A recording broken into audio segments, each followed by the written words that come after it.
அப்பனே முருகா, உனக்காக நாங்க ஒரு மாநாட்டையே நடத்துறோம். இந்த மாநாட்டை நல்லபடியா முடிச்சு எங்க கூடயே நின்னு அருள் கொடு அப்பனே, அருள்படை வீடு கொண்ட வேலனே. டேய், யாரா நீங்கலாம்? எதுக்குடா இப்ப திடீர்னு என்கிட்ட வரீங்க? என்ன முருகா இப்படி சொல்லிட்ட? உனக்காக நாங்க வேல் யாத்திரையா பண்ணோம், மயில் காவடி எடுத்தோம். 3 மாசத்துக்கு முன்னாடி கூட ஒரு போராட்டம் பண்ணமே முருகா, மறந்துட்டியா முருகா? நிறுத்துடா சங்கி. அத மட்டும் இல்லடா, நான் எதையுமே மறக்கல. பீகார்லயும் உத்தரப்பிரதேசம்லயும் ராமரை வச்சு கலவரம் பண்ணி மக்களை ஏமாத்துனீங்க.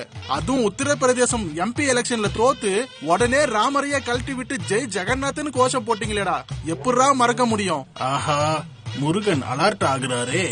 ஒடிசாவுல பூரி ஜெகநாத்னு சொல்லி நல்லா வடையா சுட்டீங்க. ஆந்திராவுல திருப்பதி லட்ட வச்சு கலவரம் பண்ணீங்க. இவ்வளவு ஏன் கேரளாவுல என் கசின் ஐயப்பனுக்கே விபூதி அடிச்சீங்களேடா. என்ன நம்ம மொத்த வரலாறையும் கரெக்டா சொல்றாரு முருகரு. இப்படி ஒவ்வொரு மாநிலத்துக்கும் ஒவ்வொரு கடவுளை தேர்ந்தெடுத்து மத கலவரம் மூட்டி விட்டு அதுல அரசியல் பொழப்ப ஓட்டுற சங்கிங்க நீங்க. உங்களுக்கு தமிழ்நாட்டுல நான் தான் கிடைச்சனா? இதெல்லாம் எப்படி முருகா உனக்கு தெரியும்? டேய், நான் கடவுள்டா, எனக்கு எல்லாமே தெரியும். ஆனா ஒண்ணு மட்டும் சொல்றேன் கேட்டுக்கோ.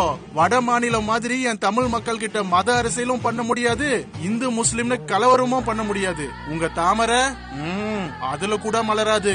ஓடுங்கடா சங்கிங்களா, இல்ல வேலை எடுத்து வாயிலேயே சொருகிடுவேன். ஓடுங்கடா.